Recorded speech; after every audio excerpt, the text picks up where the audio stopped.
해결하기 어렵거나 대응하기 곤란한 문제적 섹터들을 모아서 명쾌한 솔루션을 제시해드리겠습니다. 오늘의 문제적 섹터 해결사 주식명가 MTNW 박태준 어드바이저와 함께합니다. 안녕하세요. 안녕하세요. 네, 오늘 첫 번째 주제 코스닥의 강세를 이끌고 있는 제약바이오 이야기로 시작해 보겠습니다. 금융당국의 코스닥 시장 활성화 대책 검토라는 단독 보도에 코스닥이 모처럼 900선을 회복했죠. 일라이릴리의 마운자로 생산 거점, 한국 구축 소식에 비만 치료제주도 강하고 외국인의 러브콜의 코오롱 티슈즈는 연일 신고가입니다. 드디어 제약 바이오주의 시간인가요?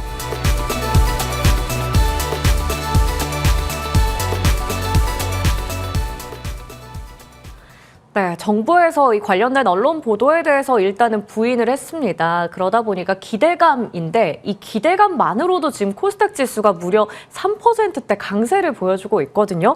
와, 오늘 보면 확실히 이제 코스닥의 붐이 오는 것인가, 그 중심에는 제약 바이오주가 있잖아요.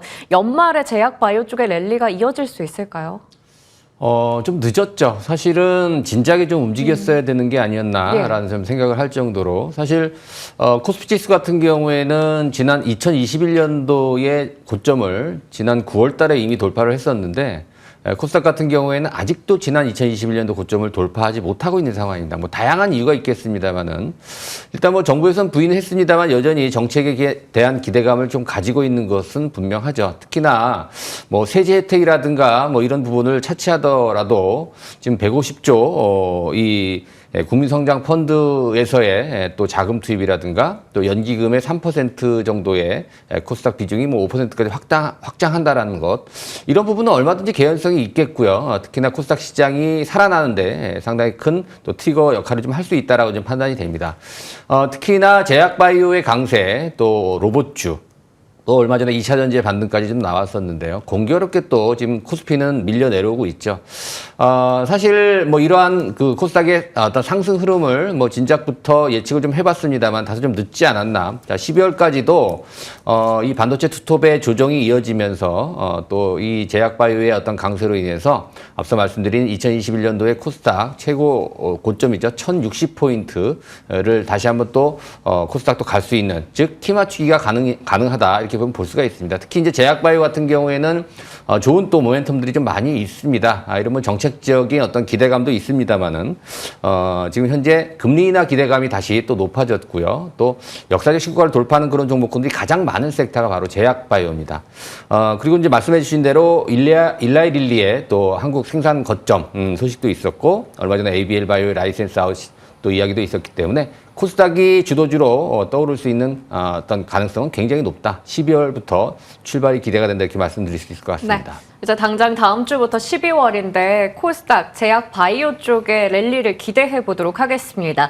이 제약바이오 안에 오늘 또 불씨를 강하게 지펴준 게 앞서 말씀해 주셨던 일라이릴리의 마운자로 국내에서 생산할 수 있다라는 건데요. 펩트론이 완제품을 생산한다라는 이야기 나오면서 최대 수혜주로 거론이 되는 것 같습니다. 지금 두 자릿수 급등세를 보이고 있다가 여전히 강세는 맞지만 윗꼬리가 좀 달려있는 상황이라서요. 펩트론을 일단 오늘 비만 치료제주에서 대장으로 보고 따라가도 괜찮을지 궁금하거든요. 어떻게 보세요? 오늘 일단은 이 대장 섹터, 특히 이제 이 펩토론을 비롯한 또 두 자릿수 올라가는 그런 종목군들이 스타트했다라고 해도 과언이 아니겠습니다만은 우리가 이제 추격 매수하는 거는 조금 좀 자제를 해야 되겠죠. 얼마든지 살 수 있는 기회는 좀 줄 수 있다, 이렇게 판단이 됩니다. 자, 말씀 주신 대로 지금 이제 이 일라릴리의 마운자로 또 한국에서 이제 생산을 한다. 일단 SK와 손을 잡고 이제 원료의약품은 SK 팜테코에서 생산을 하고요. 이제 완제품이 이제 펩트론에서 생산을 한다라고 하는데, 일단 뭐 실사단도 와서 어느 정도 진척이 된 상황이고 이제 조율이 거의 마무리 단계에 있는 것 같습니다. 특히 일라이릴리 같은 경우에는 이제 미국 증시 상장 주식수의 이제 시가총액 10위로 상대적 주목을 많이 받았었고, 이 마운자로라고 하는 의약품 상당히 인기가 많죠. 세계에서 가장 많이 팔리는 키트루다보다 많이 팔렸다는 소식도 좀 나왔기 때문에 일단 기대가 많은 건 사실입니다. 다만 지금 이제 약가 인하에 대한 어떤 우려가 있기 때문에 그리고 중국과의 어떤 미국과의 어떤 갈등 이런 부분에서 이제 한국이 생산 거점이 되지 않았나 이렇게 또 추측도 가능합니다. 아무튼 펩트론과 관련된 이야기가 뭐 이뿐만은 아니기 때문에 그리고 이제 역사적인 신고가를 돌파하고 있는 펩트론의 흐름 앞으로도 추가 상승이 기대가 되기 때문에 추경 매수만 아니라고 한다면 얼마든지 우리가 매수할 수 있는 그런 어떤 중요한 또 포인트가 될 수 있다 이렇게 말씀드릴 수 있을 것 같습니다. 펩트론을 비롯해서 비만 치료제 쪽의 강세도 우리가 기대할 수 있기 때문에 충분히 눈여겨봐야 하는 건 맞지만 지금 너무 급하게 올라가고 있으니까 추경 매수는 좀 자제하자라고 말씀해 주셨습니다.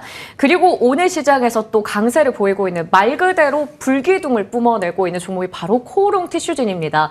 벌써 26%대까지 급등세를 키워가고 있어요. 이렇게 쭉 간다면 상한가도 오늘 나오려나 좀 기대가 되는데 임상 기대감, 외국인들의 수급도 연일 들어오고 있고요. 무엇보다 증권사에서 목표 주가를 50% 정도 상향 조정했습니다. 여기서 더 갈 수 있을까요? 주가 전망 좀 주세요. 일단 뭐 저는 충분히 가능하다라고 이제 긍정적인 평가를 내립니다. 뭐 저 개인적으로도 2주 전에 야간 방송에서 탑픽 종목으로 코오롱 티슈진을 말씀드려서 목표가 7만 원 이야기했는데 오늘 거의 뭐 9만 원 근처까지 8만 8천 원까지 올라가는 그런 모습이 나왔습니다. 지금 증권사에서는 목표가 10만 원에서 15만 원까지 50% 정도 지금 현재 목표가 상향을 시켰습니다. 지금 코오롱 티슈진에 우리 예전에 인보사라고 기억을 하실 겁니다. 이제 TGC라고 하는 이 플랫폼 지금 치료제가 없는 상태예요. 그렇기 때문에 지금 임상 미국에서 3상 마지막 마무리 단계인데요. 내년도 한 여름쯤에 임상 결과를 좀 발표할 가능성이 있는데 굉장히 긍정적이에요. 그리고 지금 미국과 유럽 전 세계 시장 규모가 한 20조 원 정도 될 거로 현재 지금 예상이 되고 있는데 세계 최초의 어떤 치료제라고 본다라고 한다면 성장성은 어마어마하다 이렇게 볼 수가 있어요. 오늘 대량 거래가 나오고 거의 뭐 상한가 수준까지 올라가고 있는 그런 상황 속에서 추경 매수는 좀 부담스럽긴 합니다만은 뭐 눌림목 조정이라든가 물량수와 받게 된다면 아직도 가야 할 길이 먼 그런 코오롱 티슈진의 주가 행보이기 때문에 조정 시점을 활용하는 것도 좋은 어떤 팁이 될 수 있다 이렇게 정리해 보도록 하겠습니다. 이제부터가 본격 시작이네요. 조정 시 눌림목을 활용해서 접근한다면 가능하다라는 말씀까지 주셨습니다. 제약 바이오에 대한 이야기 나눠봤고요. 두 번째 주제로 넘어가 보겠습니다. 한은은 반도체 경기 호조가 지속될 거라며 내년 GDP 성장률을 상향했습니다. 최근 구글의 TPU 시장이 확대되면 국내 IT 투톱이 모두 수혜를 누릴 거란 분석도 나오죠. AI발 메모리 가격 상승 기조도 이어질 거라는데 IT 투톱은 밀릴 때마다 사는 게 답인가요?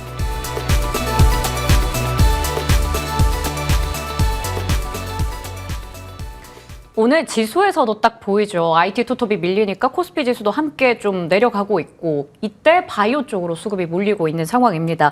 우선은 투톱이 다시 내려가고 있어요. 이런 변동성 11월에 너무 많았잖아요. 언제까지 이어진다고 볼 수 있을까요? 일단은 뭐 지난 시간에 제가 이제 반도체 얘기를 하면서 길면 1월 달까지도 변동성이 확대될 수 있다라는 말씀 좀 드려서 좀 비난을 좀 받았던 기억이 있습니다만 지금 삼성전자라든가 SK하이닉스가 조정을 받는 이유는 더 가기 위한 건강한 조정이다라고 우리가 생각을 하시면 될 것 같아요. 지금 이제 최근 11월 들어서면서 삼성전자를 필두로 SK하이닉스도 그동안 9월, 10월에 상승세가 많이 둔화가 됐는데 지금 현금을 가지고 이 반도체 투톱을 매수하기를 원하시는 분들 같은 경우에는 지난주와 마찬가지로 너무 급하게 매수할 필요는 없겠다. 얼마든지 우리가 좀 안정세를 찾을 수 있는 그런 구간에서 매수할 수 있다 이렇게 보여집니다. 특히 SK하이닉스 같은 경우에는 9월부터 10월까지 두 달 동안 30만 원에서 60만 원까지 무려 100%의 상승을 해왔기 때문에 다소 단기적인 과열에 대한 우려감이 있습니다.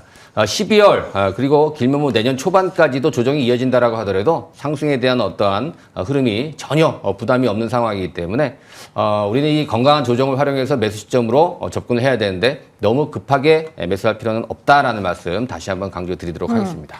더 가기 위한 건전한 조정이다, 필요한 단계다라는 말씀입니다. 그래서 눈여겨볼만 하지만 지금 급하게 매수를 하기보다는 우리가 잘 좀 체크를 하는 게 좋겠다라고 얘기를 주셨어요. 긴 호흡을 가져가야 될 것 같은데 여기서 이제 우리가 또 하나 포인트 짚고 갈 수 있는 게 바로 구글과 엔비디아 간의 AI 쪽의 주도권 싸움이 될 것 같습니다. 구글의 TPU가 굉장히 부각을 받고 있는 상황에서 이 경쟁에서 결국에는 삼성전자와 SK하이닉스가 업체가 모두 다 수혜를 받을 거다라는 이야기가 나옵니다. 삼성은 메모리나 파운드리 쪽 수혜, 그리고 SK하이닉스는 잘하고 있는 HBM 쪽이요. 누가 더 수혜를 받을까요? 구글 TPU 시장이 커진다면요. 글쎄요, 뭐 TPU가 확장이 됨에 따라서 저는 이제 미국 기업 중에서는 이제 브로드컴이라든가 또 이 TSMC가 이제 직접적인 수혜를 좀 볼 수가 있겠고요. 우리나라의 반도체 투톱 역시 말씀해주신 대로 다 수혜를 볼 수 있습니다. 누가 수혜가 더 크고 누가 뭐 적고 이런 뭐 조금의 차이는 있습니다만은 충분히 삼성전자나 SK하이닉스 모두 수혜를 좀 볼 수 있다라고 이제 판단이 되고 있는데요.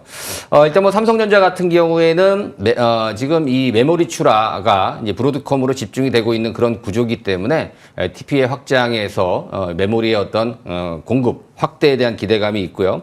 아무튼 AI 생태계가 확장이 되고 또 이 공급망이 다변화되는 데에 따라 삼성전자가 가장 큰 수혜를 받을 수가 있겠고요. 또 SK하이닉스 같은 경우에는 이제 HBM에 대한 어떤 수요 증가라고 할 수가 있겠죠. 거의 이제 뭐 독점적이다라고 이제 볼 수 있을 정도로 HBM 공급 확대랑 시장 점유율 상승에 가장 큰 수혜다 이렇게 말씀드릴 수가 있겠습니다.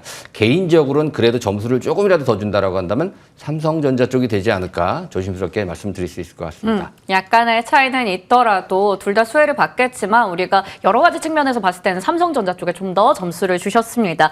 오늘 제약바이오와 반도체까지 우리 시장의 주도 섹터에 대한 이야기 나눠봤는데요. 이 안에서 오늘의 토픽은 어떤 종목 골라주셨을까요? 네, 역사적 신고가를 경신 시도를 하고 있는 ABL 바이오를 선정을 해봤습니다. 예. 자, 주가가 좀 많이 올라서 지난번에 3조 8천억 일라이 릴리의 기술수출 얘기가 나오면서 단기적 90% 이상 주가가 올랐거든요.